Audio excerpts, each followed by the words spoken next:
Everything is fair in love and war. युद्धामध्ये किंवा परीक्षेमध्ये at the end of the day फक्त result matter करतो. जेव्हा तुमची OMR शीट चेक केल्या जाईल तेव्हा त्या क्वेश्चन मागचं लॉजिक नाही बघणार सीईटी की तुम्ही त्याला कसं सॉल्व्ह केलं. सीईटी फक्त हे बघेल की तुझं आन्सर बरोबर आहे की नाही. बरोबर असलं तर मार्क्स पडतील, मार्क्स पडले तर पर्सेंटाईल वाढेल, पर्सेंटाईल वाढले तर चांगलं कॉलेज मिळेल. आज आपण डिस्कस करणार आहोत secret elimination. Yes, why it is secret? कारण या डेप्थ पर्यंत जाऊन अनालिसिस होत नाही. आपण फक्त शेवटपर्यंत परीक्षेचा अभ्यास करत असतो. पण शेवटी एक्झामिनरचा माइंडसेट काय आहे, एक्झामिनर सुद्धा ट्रॅप होतो ऑप्शन डिझायनिंग मध्ये. आपल्याला तो ट्रॅप ओळखायचा आहे आणि स्वतःसाठी रस्ता बनवायचा आहे. तर कसं सांगतो मी एकदम डिटेल. सगळ्यात पहिले आपल्या एक्सपेक्टेशन्स काय आहेत. आता जे मी मेथड्स डिटेल डिस्कस करणार आहे त्याच्याकडून सर आपल्या एक्सपेक्टेशन्स काय आणि त्याचे इम्पॉर्टन्स काय. सगळ्यात पहिले लेटेस्ट से मी तुम्हाला जे ट्रिक देईल ते 15 क्वेश्चन्स मध्ये, सीईटी मध्ये 15 क्वेश्चन्स मध्ये तुम्ही अप्लाय कराल. मग 15 पैकी तुमचे 15 राईट येतील का? बिलकुल नाही. या ज्या मी ट्रिक सांगतोय त्या 10 क्वेश्चन्स मध्ये अप्लाय होतील. 10 क्वेश्चन्स मध्ये अप्लाय होतील आणि अप्लाय झाल्यानंतर पण लेटेस्ट से तुमचा स्कोर आला 7 to 8 marks. 7 to 8 marks positive. Sir 10 मध्ये जर अप्लाय झाला तर 7 to 8 कसे येतील? कारण काही 50-50 पण असतील. सांगेल मी, सगळं सांगेल. याचा अर्थ जिथे तुम्हाला 0 मार्क्स पडत होते किंवा 2-3 मार्क पडत होते तिथे जर तुम्हाला 7 to 8 मार्क्स पडले तर, आणि हे मी तुम्हाला फिजिक्स सांगतोय, असं तुम्ही केमिस्ट्री आणि मॅथ्स साठी पण करू शकता. मी फिजिक्स साठी डिस्कस करणार आहे. ठीक आहे. म्हणजे सर जर ओव्हरऑल माझा एवढा गेन झाला तर तुमचा पर्सेंटाईल कुठल्या कुठे जाईल? डेफिनेटली तुम्हाला जो सध्याचा पर्सेंटाईल आहे जो ऍक्च्युअल मध्ये येईल सीईटी मध्ये त्याच्यापेक्षा खूप चांगला येईल. आणि तुमचं कॉलेज, तुमचा ब्रांच, तुमचा जिल्हा सगळं बदलणार. ठीक आहे.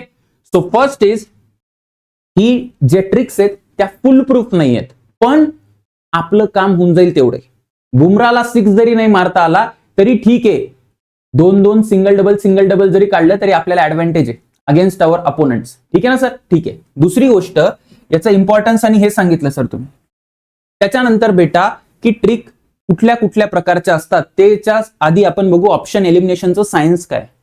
बघा, सगळ्यात पॉवरफुल जे असतं ते म्हणजे सर जेव्हा आपण 3 ऑप्शन एलिमिनेट करतो, प्रॉपर एलिमिनेट करतो, आणि तेव्हा माझा प्रोबॅबिलिटी ऑफ सक्सेस काय सर? 100%. ठीक आहे. याच्यामध्ये कोणाला काही डाऊट नाही. सर जेव्हा 2 करतो तेव्हा 50-50 असतं. 50-50 असतं आणि हे सगळ्यात जास्त पॉझिटिव्ह आहे. का बरं पॉझिटिव्ह आहे?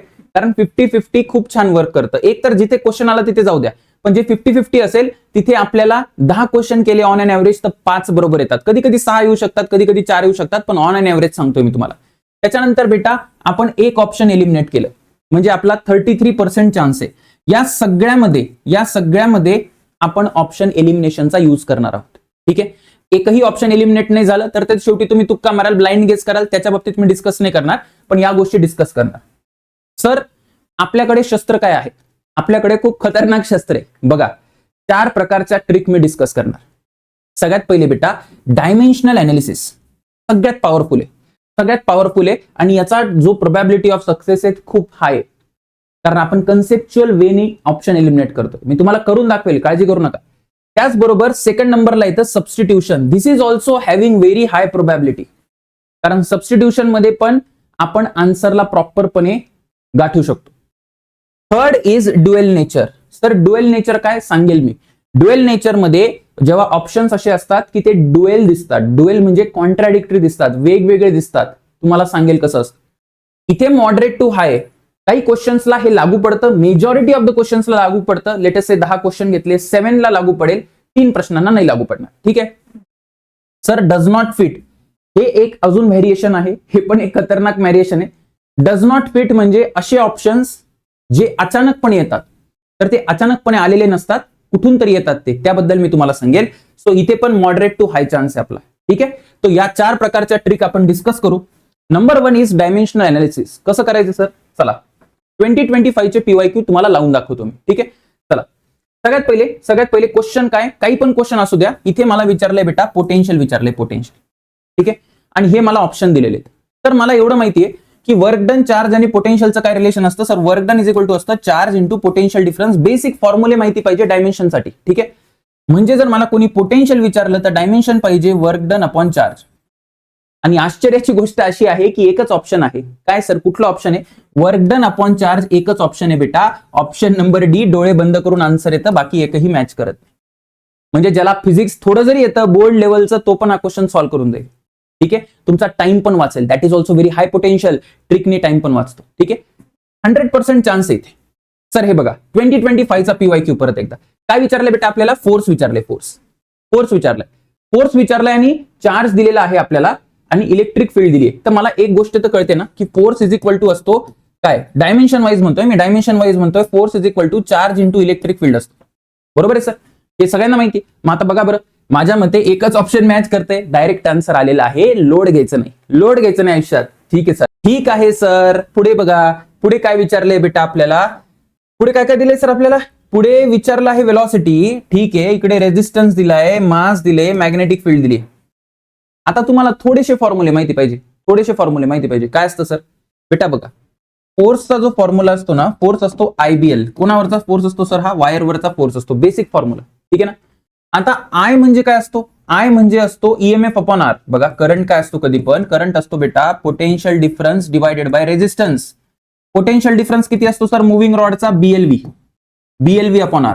ठीक आहे, BLV अपॉन R. इथे टाका बरं, इथे टाका BLV अपॉन R. इथे काय येईल? Force is equal to BLV upon R आणि इकडे बेटा BL. ठीक आहे, हे किती यायला पाहिजे सर?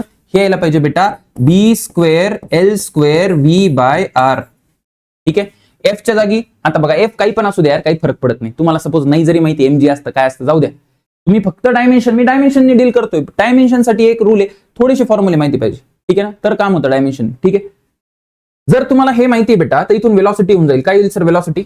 वरती रेजिस्टन्स पाहिजे बघा, वरती रेजिस्टन्स पाहिजे आणि खाली पाहिजे B स्क्वेअर L स्क्वेअर.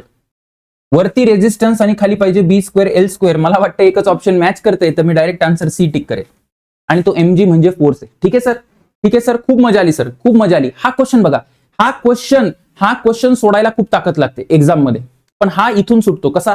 आपल्याला काय विचारले बेटा? आपल्याला विचारले rate of change of de Broglie wavelength with respect to time. आता मला सांगा, डी ब्रॉगली वेव्हलेंथचा सगळ्यांना फॉर्म्युला माहिती, H/mv. हा सर, रेट विचारलाय म्हणून आपल्याला टाइमनी डिवाइड करावं लागेल. बरोबर आहे सर. आता मला ऑप्शन पर्यंत पोहोचायचंय. कसं पोहोचायचं? फक्त डायमेन्शन वापरणार मी, बाकी काहीच करणार नाही. फक्त डायमेन्शनने डील करू आपण. सर H अपॉन मास, वेलॉसिटीचं डायमेन्शन असतं acceleration into time. Kinematics basic शिकलाय ना तुम्ही? कायनेमॅटिक्स फर्स्ट आपलं 11th ला शिकलाय ना? V is equal to U plus AT, म्हणजे ATचं डायमेन्शन असतं. बरोबर आहे? Yes sir. म्हणजे इथे काय येणार बेटा? T येणार आहे. म्हणजे सर हे किती आलं? H/m AT square. ठीक आहे, पण आता ऍक्सेलरेशनला काय लिहू शकतो आपण? ऍक्सेलरेशनला लिहू शकतो फोर्स. तर ऍक्सेलरेशन असतो फोर्स अपॉन मास. बेटा इथे इलेक्ट्रिक फील्ड दिली आहे ना, म्हणून मला फोर्स लिहावं लागेल. ऍक्सेलरेशन थोडी इथे ऑप्शन मध्ये नाहीच आहे ना. मग ऍक्सेलरेशनचं डायमेन्शन साठी फोर्स अपॉन मास. मग इथे टाका बरं, इथे टाकल्यावर काय येईल सर? हे येणार आहे H अपॉन मासला राहू द्या. ए ला काय लिहू शकता तुम्ही? QE अपॉन M आणि इथे येईल बेटा T स्क्वेअर. मास नि मास कॅन्सल झालं. डिनॉमिनेटर मध्ये काय पाहिजे सर? डिनॉमिनेटर पाहिजे चार्ज, इलेक्ट्रिक फील्ड आणि T स्क्वेअर. मला वाटतं एकच ऑप्शन आहे. चेक करा बरं, दुसरा ऑप्शनच नाहीये. कारण इकडे मास आहे, हे अलाउड नाही. ठीक आहे सर, इथे काय? इथे T स्क्वेअर नाही, हे पण अलाउड नाही बेटा. ठीक आहे, कळतंय का? बघा, काहीच येत नाही मला, काहीच येत नाही तरी आन्सर येतं. दिस इज द डायमेन्शनल अनालिसिस. असं करतात डायमेन्शनल अनालिसिस. ठीक आहे, 100% रेशो. 100% असं होऊ शकतं कधी कधी की डायमेन्शन्सनी 50-50 ऑप्शन एलिमिनेट झाले, तरी कल्याणे नेट पॉझिटिव्ह मिळणार आहे आपल्याला. ठीक आहे ना सर? हा, substitution is again a very powerful method. Substitution कसं करायचं सांगतो. बघा, इकडे लक्ष द्या बेटा. इकडे काय दिले सर? इकडे काही नाही. क्वेश्चन जर तुम्ही नीट वाचला तर 2 डिस्क दिले. I1 I2 moment of inertia दिलाय. ω1 ω2 त्यांच्या अँग्युलर वेलॉसिटी दिली आहे. आणि त्यांनी नंतर विचारले की रोटेशनल कायनेटिक एनर्जी कुठली? रोटेशनल कायनेटिक एनर्जी किती? सिस्टमची रोटेशनल कायनेटिक एनर्जी. ठीक आहे, तर सगळ्यात पहिले मला एवढं तर माहिती नाही यार, रोटेशनल कायनेटिक एनर्जी असते half I omega square. I omega स्क्वेअरचा डायमेन्शन पाहिजे. I omega square. बघा बरं, इकडे जर बघितलं तुम्ही तर इथे I स्क्वेअर ओमेगा स्क्वेअर येईल. डायमेन्शन वाईज काय येईल, I square omega square upon I येईल बेटा, खाली अपॉन खाली आय येईल. तर हे बरोबर असू शकतं. ठीक आहे सर. इथे खाली बघा काय होतं, इथे खाली आय स्क्वेअर आहे आणि वरती आय, म्हणजे मला काय म्हणायचं, याचं डायमेन्शन काय होईल, ओमेगा बाय आय. आय आणि आय स्क्वेअर कॅन्सल होऊन जाईल ना, ओमेगा बाय आय येईल. हे येत नाही, डायमेन्शनने आपण चुकीचं केलं. तर परत एकदा बघा बरं, याचं पण डायमेन्शन मॅच करते, हे पण येऊ शकतं है ना, त्याच लॉजिकने मॅच करते. आय स्क्वेअर ओमेगा स्क्वेअर आणि खाली आय म्हणजे आय ओमेगा स्क्वेअर. सर याचं पण डायमेन्शन मॅच करेल. ठीक आहे, म्हणजे आपण डायमेन्शनने ते उडवलं पण अजून 3 उरलेत. मग आता काय करायचं सर, आता सबस्टिट्यूशन करायचं. सबस्टिट्यूशन कसं करणार सांग. जर मी असं पकडलं की त्या दोन डिस्कचा मोमेंट ऑफ इनर्शिया सेम आहे, तर काही प्रॉब्लेम आहे का? अरे त्यांनी थोडी दिले यार, मी असं पकडतो ना, अप्रॉक्सिमेटली पकडतो, अप्रॉक्सिमेटली काही प्रॉब्लेम आहे का? नाही. तर जर तुम्ही हे पकडलं ना, हे जर पकडलं तर जी रिझल्टंट रोटेशनल कायनेटिक एनर्जी येईल, ज्या दोन डिस्कचा मोमेंट ऑफ इनर्शिया सेम आहे, तर रोटेशनल कायनेटिक एनर्जी किती होईल, काहीतरी राहील ना, त्याची व्हॅल्यू राहील. इथे बघा, इथे I1 is equal to I2 टाकलं तर काय सर, हे इन्फायनाइट येईल. इन्फायनाइट येईल, हे आन्सर नाही येऊ शकत. I1 is equal to I2 टाकलं तर खाली 0 येईल, म्हणजे इन्फायनाइट होऊन जाईल. हे आन्सर नाही राहू शकत. इन्फायनाइट थोडी होणार आहे रोटेशनल कायनेटिक एनर्जी, होणार आहे का? नाही होणार आहे सर. या दोघांपैकी बघा, या दोघांपैकी इथे तर काही मिळत नाही मला I1 is equal to I2 टाकून, कारण काही आन्सर पर्यंत पोहोचत नाही. अच्छा, अजून एक आपण कसरत करून बघू. आपण काय म्हणू की दोघांचं जे अँग्युलर मोमेंटम आहे ना, ते सेम होतं. सुरुवातीला दोघांचं जे अँग्युलर मोमेंटम आहे ते सेम होतं. मी असं का करतोय, तुम्ही माझ्या थिंकिंगकडे लक्ष द्या, कारण मला समहाऊ बघायचंय की हे ऑप्शन एलिमिनेट होते का हे होते, काय होते. जर मी आय ओमेगा बेटा इक्वल टाकला तर I1 omega 1 is equal to I2 omega 2, म्हणजे इथे आन्सर काय येईल, 0 येऊन जाईल है ना, मायनस केलं तर 0 येईल. आता 0 कायनेटिक एनर्जी कशी राहणार? दोन डिस्क जर कोलाइड झाल्या तर कायनेटिक एनर्जी रिझल्टंट काही तर राहायला पाहिजे. 0 डायरेक्ट कशी राहील? तर म्हणजे असं काही लॉजिक बनत नाही, म्हणजे आन्सर येणार आहे डी. कळते का तुम्हाला?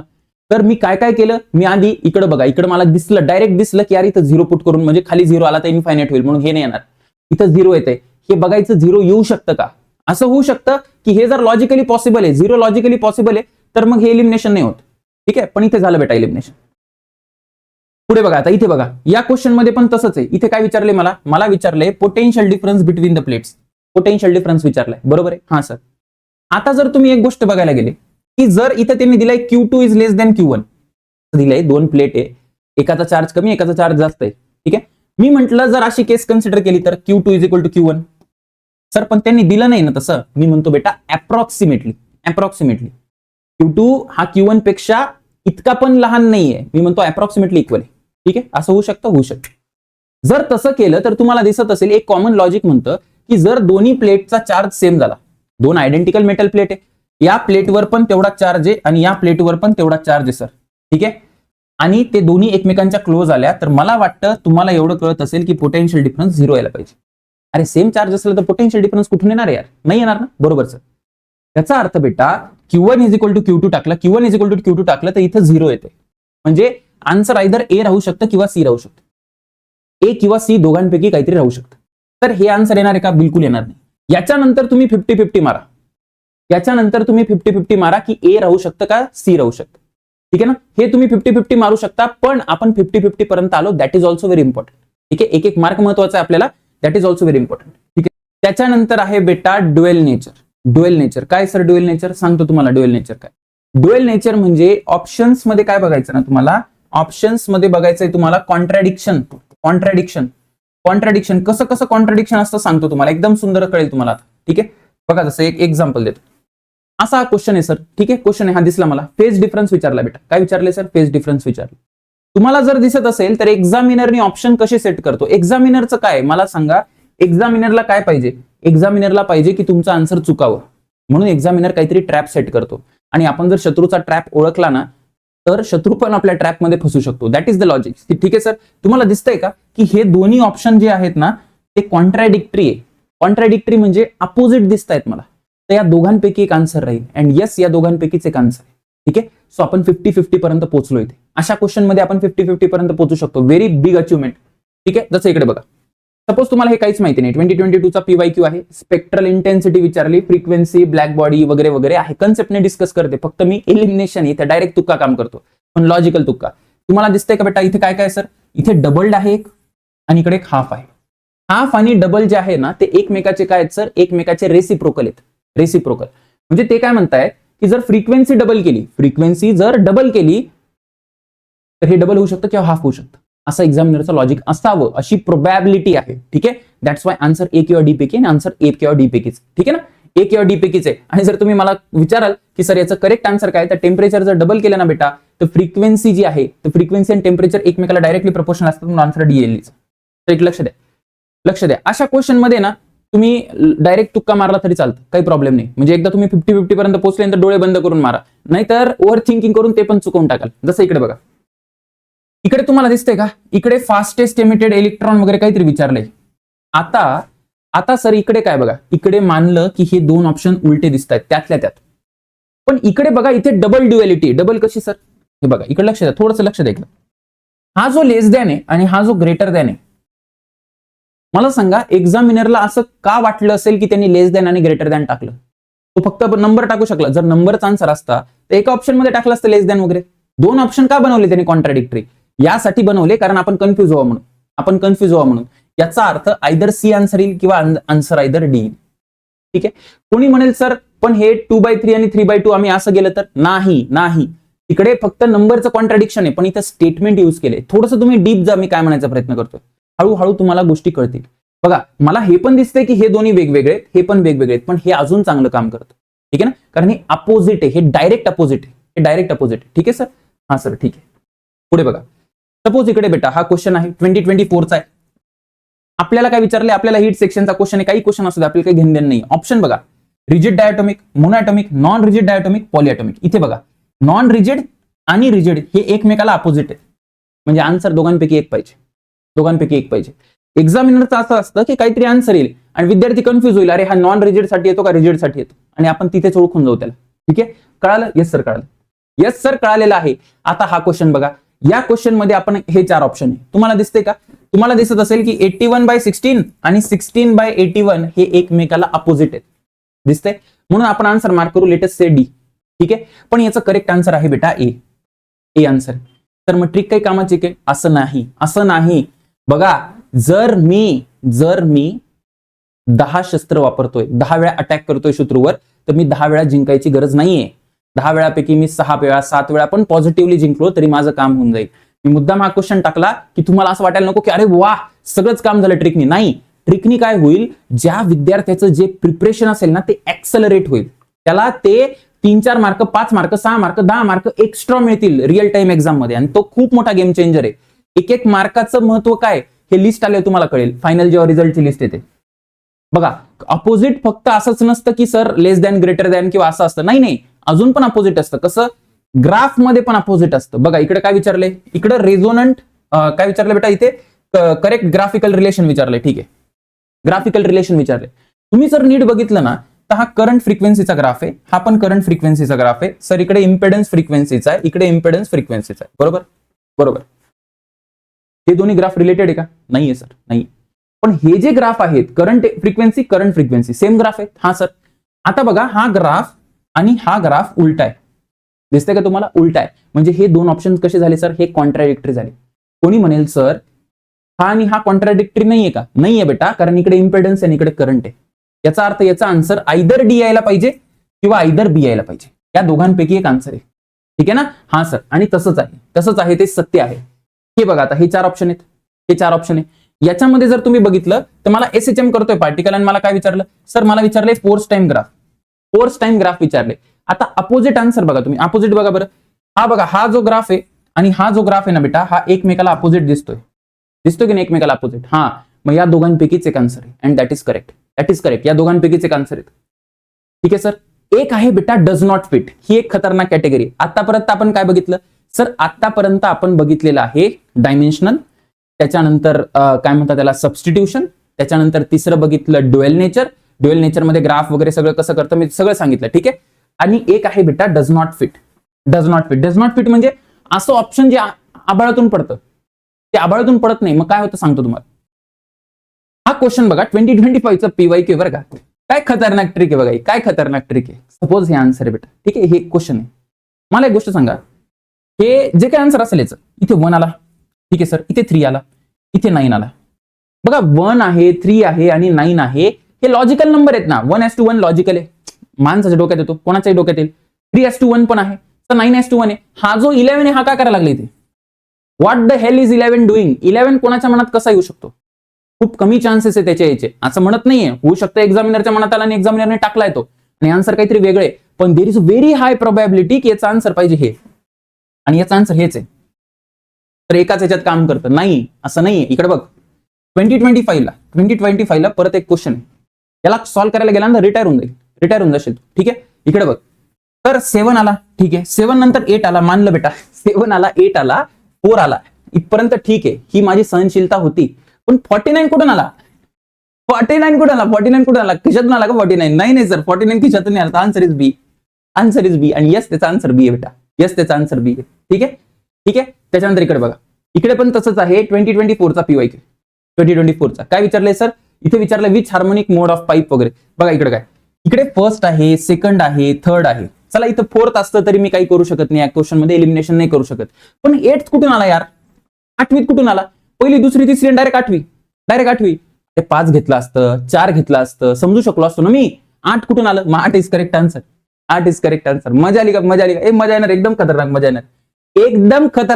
हे बघा, हे 2023 चा PYQ. त्याचे ऑप्शन बघा, इकडे 2 to the power 2/3 आणि 1/3. मी काय म्हणतो, जनरली तुम्हाला असे ऑप्शन दिसतात का? 2/3 आणि 1/3 नाही दिसत. म्हणजे या दोघांपैकी एक आन्सर आहे.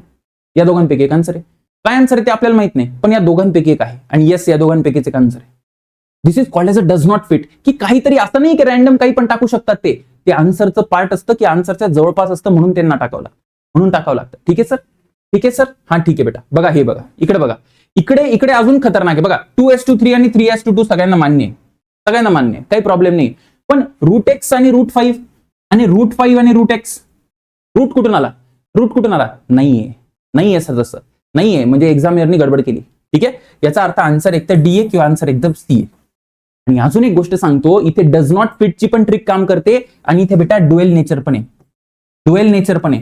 म्हणजे सर जर असे दोन्ही ट्रिक एकत्र आले तर खूपच डेडली कॉम्बिनेशन होतं. म्हणजे ड्युएल नेचर पण आलं, अपोजिट वाला पण आलं आणि डज नॉट फिट पण आलं. म्हणजे आन्सर या दोघांपैकी एकच आहे 100%. ठीक आहे, परत एकदा आपण 50-50 पर्यंत पोहोचलेलो आहे.